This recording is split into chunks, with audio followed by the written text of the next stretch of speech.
Okay, here we are. We are live. This is the Stageable.com podcast where we discuss the performing arts industry and finding a sustainable future for performers. And what that means, we're going to find out together. But all we're doing. That's it. I'm thrilled to have Patrick Earl here as my very first guest. He is a longtime friend and collaborator. And so I know him really, really, really well, but people out who are watching this or who will be watching this might not. So would you do us a favor and just introduce yourself, Patrick, and catch us up a bit on your career? Yes, my name is Patrick Earl. I call myself a theater practitioner. I do lots of things. I wear many hats. I predominantly started off as a musical theater actor, but then I got a degree in classical theater. So I had a long stint at in a region like the American Shakespeare Center in Central Virginia, where I'm currently located, not at the American Shakespeare Center, but in Central Virginia. A brief stint in Houston, where I got a little bit after grad school, where I got my master's of fine arts from the University of Houston. I have been an adjunct professor in college, and now I am currently the executive director of a small professional theater called Endstation Theatre Company, where we produce original works for our community. We also go out and do site-specific work at like locales around town that are important to the community. And I still teach because we are in residency at Randolph College, which is a small college in Lynchburg, Virginia.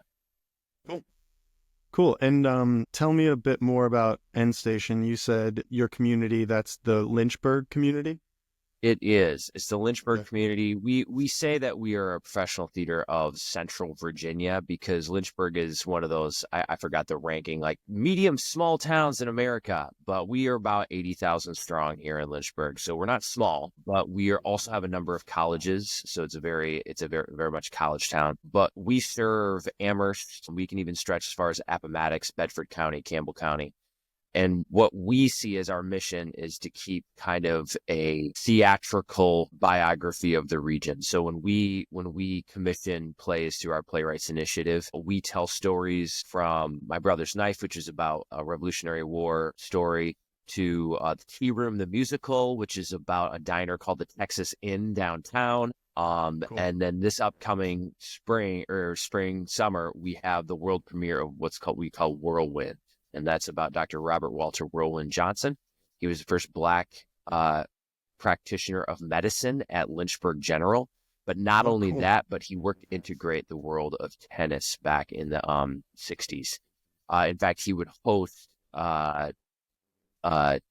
camps for underprivileged Black youth right in his backyard in his tennis court. He's coached the likes of Arthur Ashe and Althea Gibson. So he's kind of a staple of our community. What we do is we like to serve our audience in that way to make sure that their story is told and we keep these stories alive, because a lot of that older generation that had seen the civil rights movement and experienced these people whilst they were still alive are no longer with us anymore. So we want to keep that story going. But we also do site-specific stuff. So we'll do Shakespeare at this place called the Point of Honor, which is a Civil War, well, really all the way from the Revolutionary to the Civil War manor. Has a ton of history, sort of sordid history, but we like to lean into that and have the community know what that story is about and experience it for themselves. It's awesome. I was thinking about you guys and Stageable, and I had the thing that came to mind because you are so focused on your kind of direct regional community and the history and the people who are there now.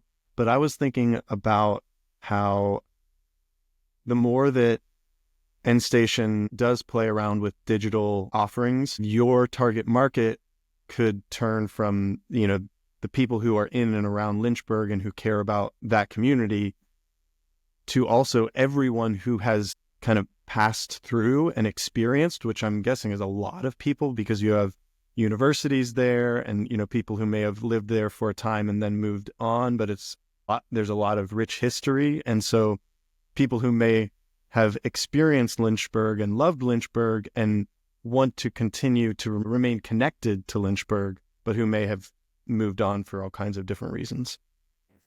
Yeah, yeah. I mean, as far as and I mean, just from on a stageable front, it's I think it's important, especially nowadays, for a theater to not only find its niche, which you could say something that makes it marketable and makes it long lasting, but we need to get, I wouldn't even say past the digital gap. We need to get into the digital gap, which means we need to make an online presence in live theater. That I think only, I think currently only large theaters hold, like the National Theaters that has, what I would consider the best streaming service. Mm-hmm. Um, and it's their very own. I mean, I think they operate through a competitor of Stageable, but what they host is what they host is kind of like their own thing, and that's Yeah. just not a possibility for smaller companies in trying to make their way in a tough world, because Well, you're right. It's it not. And the other thing yeah. that about that is that I think you have a harder time whenever it's a market of one. And this, like, theaters tend to do this, right? It's like we're on our own, and it's like, okay, but if there's a bunch of you and then the marketplace comes, it's like Spotify, right? You go to Spotify to listen to a bunch of different artists, but it's a unified platform. And that's where it's really cool that the National is able to have that kind of branded app and its own kind of theater, and they can control the style and all that stuff. But they lose out because only the people who know about them are going to that and experiencing their That's work. true, and I think, and this is part of what makes, I think, Endstation, our theater, so special, is that we make it a point to make room for other companies, because the more you can, in essence, circle the wagons or share resources, especially in the climate that we're in right now, can only benefit the group as a whole. Because if you want a thriving arts community, you need to have depth, and you need to have a diverse menu of options. Like, for instance, Mm-hmm. we are lucky and both cursed to be in a smaller community that has a ton of theater. Like, we have like 5 community theaters, 2 professional theaters. We have Charlottesville Ballet, which is about an hour and a half north. They operate out of Lynchburg for a lot of their programming as well. So we have a ballet. We have a Lynchburg Symphony Orchestra. So we're not just competing for audience, we're competing for capital and resources. And so as much as we can share those resources is what I see as the success. Yeah. Because live theater or live performance is in a tough way right now, because I think even with programming, people are looking for not necessarily to be, at in the start of realism and naturalism as a genre of movement. People, the authors and theater creators were almost antagonistic in the way that they've created theater. Like, if you're gonna come to theater, you want to be changed, right? Well, we're living in a tough world right now, so people are looking for a means of escape, right? Or a means of, putting aside their day and coming to see something that's real. That doesn't mean we can't change them, because I do think that's important. But I feel like that stigma with live performance and in general is still kind of there. Like, people are like, I don't want to be challenged. I just want to sit home and watch my Netflix. But I'm like, Yeah. there is room for both. There is room Mm-hmm. for both. We just got to get those folks back. And I think things like Stageable, where we are exposing lots of people to lots of different types of live performance on their time, Mm-hmm. that is how we can hook people in back to live performance. Because if they're exposed to it, if they're able to grasp it, then they're more likely to seek it out when they're choosing what they want to spend their money on as far as a live performance. Yeah. Yeah.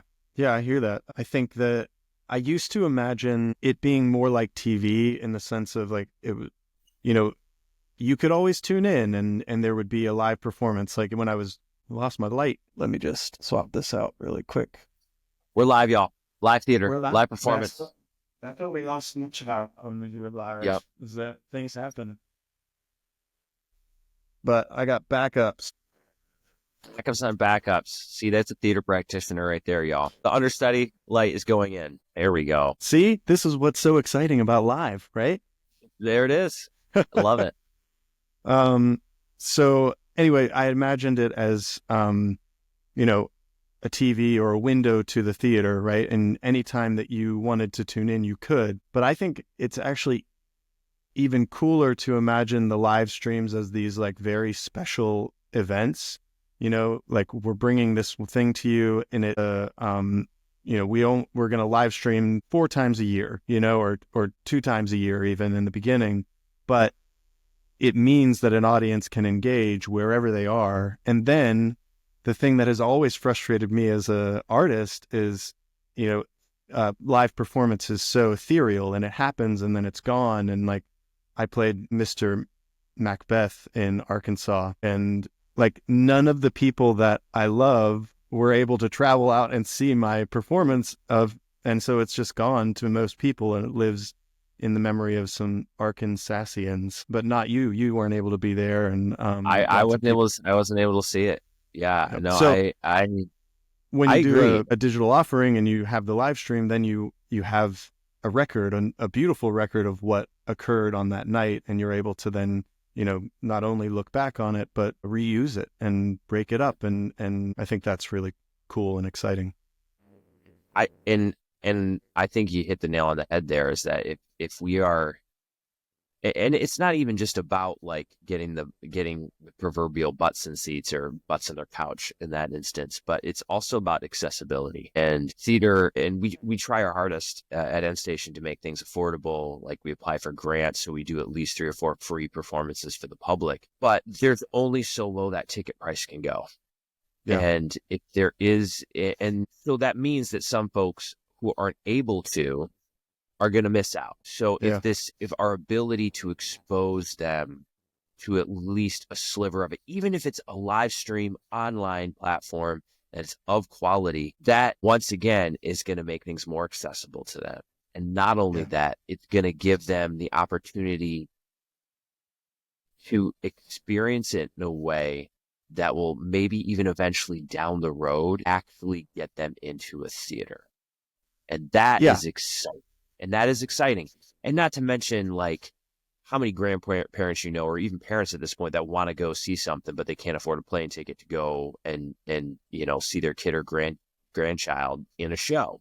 And I'm like, here it is. Historically, Stageable.com. Stageable.com. So, I mean, historically, though, the barrier to entry for theater has always been high. I mean, even for the smaller companies, you know, like you said, the ticket price can only go so low. These things are expensive to, you know, you've got actors to pay, you've got sets to build, you've got costumes. And so, the barrier to entry has always been a bit high. And I think for myself, I know that if I had the opportunity to see more plays online, I think I would participate. And the problem is that they're not there yet. And if they are there, I don't know about them. So there's a problem. And this is, I think, as an entrepreneur, one of the big things that I want to fix is like, there's the stage where the thing is happening, and there's the audience, and they actually both would like to get together with one another, but they're having a hard time finding one another. So the goal for Stageable is, can we find more ways to connect the audience and the stage and the performers, obviously, who are creating the cool stuff. Absolutely. So and that leads me to want to ask you about, sorry, go ahead. No, you first. We're on it. Go ahead. Well, it led me to want to ask you sort of the first question, which is just, what is your take on where the industry is at its current moment here in 2025? I've been giving this a lot of thought, and I don't want to say things are dire or things are like hopeless. It's scary. It's scary. Live theater, the world of live theater, the future of live theater is scary right now. But the class that I am currently teaching is theater history. So I have to cram, 5,000 years of theater into 7.5 weeks. It's brilliant. Also, if you want to tune in Mondays and Thursdays at 8:00, you can sit down for a 2-hour and 45-minute lecture course by yours truly. Yes, Nice. yes. How do I find I was that? like, I should stream that.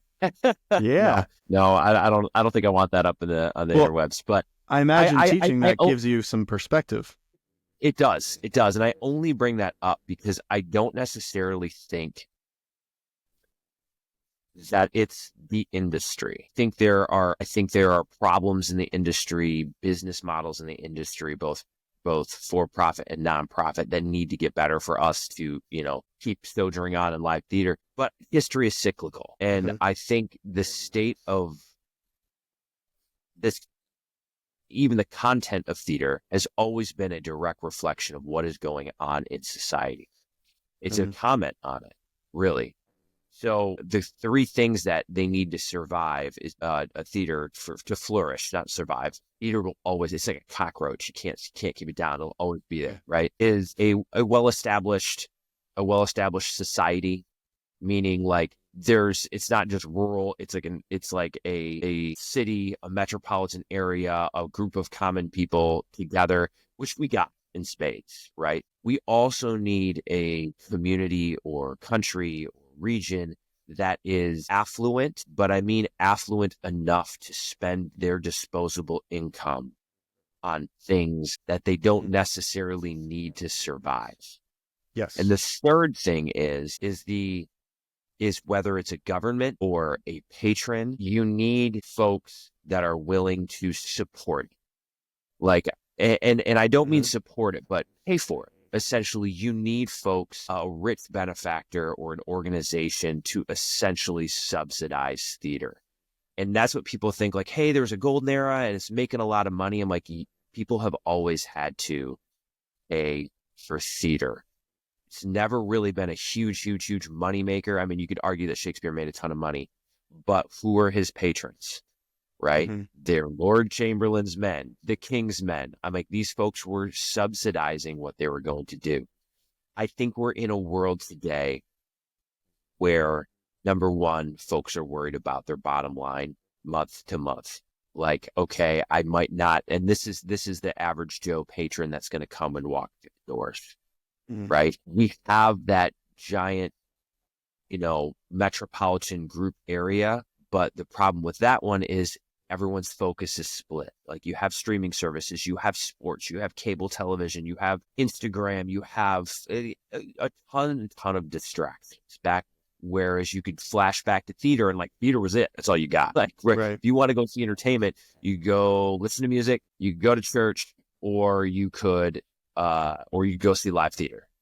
Right. Mm-hmm. And then the third thing what we have going against us right now is that we have those rich patrons that are supporting theater, but number one, they're getting older, and number two, a lot of these smaller organizations, Endstation is included, is competing really, really, really hard for those giant national or private grants and Yeah. subsidies, and Yeah. there's just not enough to go around. So I think it's less that people don't want theater or they're not going to theater or they can't handle theater. I don't like to be that pessimistic. I just think we're in that niche in history right now, right? I don't know when it's going to turn around. I don't know when theater is going to be cool again, but I think we are right in that pocket of history where Mm-hmm. we're in a dip. And that's super unlucky for all of us that are practicing theater. But I hope, I really do, that if we do keep our nose to the grindstone and we find those new and innovative ways to catch people where they are in their life, it can be popular again and it can be cool again, especially when they really do. People are looking for excuses to have to believe they're looking for excuses to put down their phone. Yes, we're fighting addiction, but like people are looking for an excuse to put down their media. And I think the way Stageable is such a good idea is that it kind of infiltrates that world, right? It Yeah. provides that live outlet at people's level. And I think that's why if theaters want to succeed and we want to get past that dip in the historic road, right? We need something like Stageable to get us there. Cool. Well, that's great to hear. I want to see less theater, but better theater. And it connects to a book I read last year called Essentialism by Greg McCown. And that's a central theme in the book, right? Is like you want to dilute what you do so that it is qualitatively inherently better and quantitatively doesn't matter, right? Um, and I just feel like we get into this situation where it's like we're trying to do a 3 hour play, but we're losing the audience an hour in. Or like we want to do a play with a cast of 15, but we don't have the budget for it. So we're going to hire 3 good actors and then we're just going to fill out with volunteers. And it's like, then the whole experience gets kind of ruined, you know? It's like, I want people to experience the magic of live performance and the magic of theater, which means the quality has to be, out the roof. So less quantity and more quality is what would be great, Yeah, in my opinion. I think that's another nail on the head, is that it's super important. And when Stephanie, my wife, who is the head of the performing arts department at Randolph College, when she first started and got the reins of the theater department, that's what she had noticed, was that we're doing so much stuff just okay. So it's Yeah. so important to just be like, let's bring back, let's kind of pare down what we're doing as far as quantity, the amount of performances that we're doing, and throw our resources at something that the couple things we can do really well. And I Mm. think that's for an Endstation's model, is that we used to do these giant jukebox musicals, and it would just be a huge budget drain, because not only do you have to pay for rights, but you have to find these incredible performers. And the quality of it was very, very good, but it didn't leave us to do much of anything else. So what we Mhm. try to do now is like, hey, you know what we are really good at? What Endstation started as was this very site specific, in tune with the community, agile sort of company. And so when Stephanie and I got the reins of Endstation Theater Company, that's what we kind of did. We kind of twisted this back towards roots. And so we're able to do these smaller shows well, using the resources that we have. And it's not Yeah. necessarily that we could lose some of that jukeboxness. In fact, we brought back a concert series that brings in tribute artists and stuff like that. And so people are still getting their fix. They're still getting their Yeah. escapism. They're still getting their Yep. escapism. But like you said, hey, let's bring in folks that know how to do this instead of us erecting this from the ground up. All right. So is there a theater organization that you feel like is just crushing it? I mean, who do you look up to as a executive director of a smaller company? And I like, here's the thing. I'm gonna plead ignorance on this one for 2 reasons. Number one, you never know what's going on behind the scenes as far as like the money that they have in the bank, or like, because I mean, in the last 4 years, tons and tons and tons of theaters either shut down or went dark for a season, like Looking Glass in Chicago. Oregon Shakes 2 years ago had to do an emergency fundraising just to keep their doors open. Like we Right. lost Triad Stage out of Greensboro, like a regional staple. So I think even the ones that are I mean, you always think of like the Public in New York City and stuff like that. These are theaters that have been around so long and are just they are crushing it. Like Yeah. they're I forgot what the Shakespeare in the Park that they're doing this season, and I'm like, oh my gosh, I want to make it up there, because I mean it's just star studded and it's Hmm. in the park and it's beautiful. Like that's the kind of theater you want to be doing. But like again, they're in New York, right? They are their own beast. We are in Lynchburg, Virginia. We are our own animal, right? So like I think that 2 things, the people that are going to crush it and continue on crushing it is, number one, the folks that know what their audiences want. Hmm. And they combine it with something that they do well. Like when we stopped doing the jukebox musicals, we had to struggle to find what our new thing was. And you know what? We can't compete with these other giant musicals that are being done by competitive companies, because that way be monsters. Because if you're going to invest like if you invest in that, that's what your thing is. So I'm Yeah. like, we are already in a saturated market. So what we're going to do is we're going to do what we do well. We're going to make new plays, because that's what we do. We are going to do Shakespeare because we know how to do that and we want to bring it Hmm. to the public. And we're going to start something new and community oriented with this Central Virginia Fringe Festival, which we've started. Yeah, that's And super so, exciting. Tell yeah, tell us more about that. yeah, absolutely. So in Central Virginia, we have tons and tons of professional organizations. So what we're doing is and community members, tons of performers. So we put out invitations and we're going to have a week-long celebration of Central Virginia talent in performances, not just by Endstation, but for and by the community, new play readings, community theaters are going to come and perform. Individual community members are going to come and perform. So, and it's all going to culminate in the opening of our world premiere of Whirlwind that I had mentioned earlier. Hmm. And it really is something that we think, hey, this is on mission. This is on brand for us. We can do it well. The other Cool. thing that I think that from now until, when we get out of that dip, of the historical theater, right? It's those companies who know what they can do, know what the folks want, and they do it well. And number two is how we can wade into that digital gap. Hmm. Companies that can do that, companies that can capitalize on that, are the ones that are going to succeed, and the ones that are gonna make a difference. Yeah. Because as much as I say, hey, people are looking for escapism, I truly believe that theater is meant to change, even if it's just a little bit. Like we Hmm. can sit on our soapboxes in politics or across the Thanksgiving Day table and argue about politics and stuff like that, but that's not going to change things. Until you show a person like Yeah. another side or another aspect of how someone feels, which theater does, that's the thing that will truly change someone's mind. Yeah. And that's, as an audience member, I don't like being told what to think, but I do like to be invited into a new kind of thinking.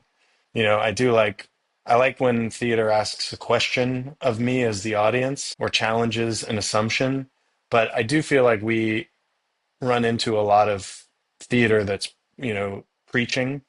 It has a perspective and it wants you to come to a specific conclusion as opposed to asking a question of the audience and letting them decide. Yeah, absolutely. That's it.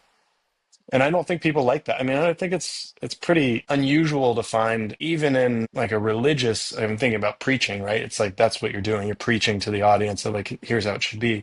But even in a religious perspective, I feel like good preaching challenges and asks you to make a judgment call based on new information. It doesn't, it's not just fire and brimstone. You know, it's have you thought about it from this perspective and what might it mean when you think about it from this perspective. Yeah, and I think that is right, and I think it can get even simpler than that. Is giving the person an ability to put themselves in someone else's shoes. Hmm. Because so like most of us just go through our day with our heads down, not thinking what it'll be like to be anyone else, right? Yeah. So like, and that's what theater provides, is just a look, just a little snippet, just a little sliver of what's it like to be someone else. Yeah. And if a piece can do that, if a production can do that, it's invaluable. Yeah. Yeah. That's one of the things I've loved about entrepreneurship is that the entrepreneur focuses on providing something for someone else. There's like a very heavy act of service, right? It's like there's this thing that doesn't exist for this group of people, and I want to try and help create it and help maintain it in order to so that these people can get what they want. It's an act of service. I I feel love it. that. I feel that hard. No, because some people are like, Patrick, when are you going to be on stage again? I'm like, don't know, but I'm doing it so other people can experience theater. So like Yep. there is this level of like it really is an act of stewardship. Like that's in some of Mhm. our fundraising materials, is like be a steward, right? This is, if you believe in the cause, if you believe in Endstation's mission, this is not just you giving your money and supporting it. This is you being a steward Mhm. of the fine arts and Yeah. performance and your community's oral history. It's bigger than just your dollar bill. That is a direct connection to Stageable because like I think the tagline is going to be support your stage. And I think that's the pitch, right? Is like, look, everybody, if there is somewhere like Endstation, there's somewhere that's, smaller that you have made a connection with, we need to come together as a community and support them, month over month, every month, and show up with our dollar bills and say, we believe in the thing that you're doing, and we don't want to see it fall to the wayside. And then I think the other thing I love about it is that then it refocuses the organization on the community. And it's like, okay, those are the people that you're here to serve. What do they want? You know, and of course you have a say in that as Endstation, right? You say, well, like, here's what we do. Here's our artistic perspective, but it's not yours alone. It's yours in collaboration with the people who love Endstation and want to see it succeed. And they have a different perspective, and you collaborate on creating something that moves everyone towards a unified vision. Yeah. And people are always surprised that a lot of the stories that we get for the Playwrights Initiative, we get from community members. They're like, hey, you got to tell this story. And we're like, well, just tell us more about it. Right. In fact, we have a board member that loves this story so much and cares so much about the legacy of Dr. Johnson that he was like, I'll produce it. I'm going to produce this. This is a story that needs to be told. And it's that sort of wild community engagement that I think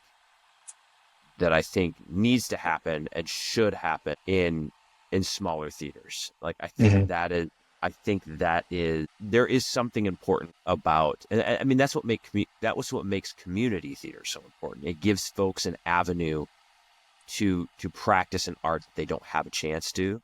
But I think in professional theater, in a community, it's almost like the community theater. Like it's a cultural identity. Like that's why when there was, like the first national theater ever was like Comédie Française in France, that was huge for them.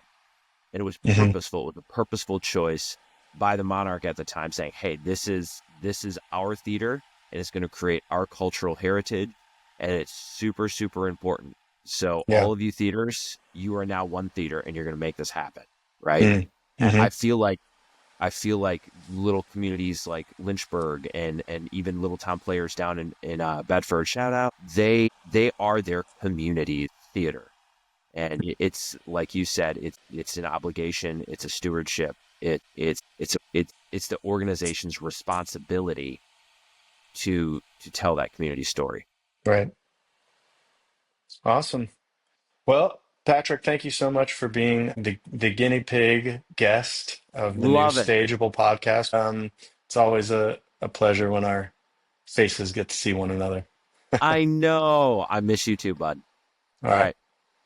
Love you and love you, theater folk. Bye-bye. See ya.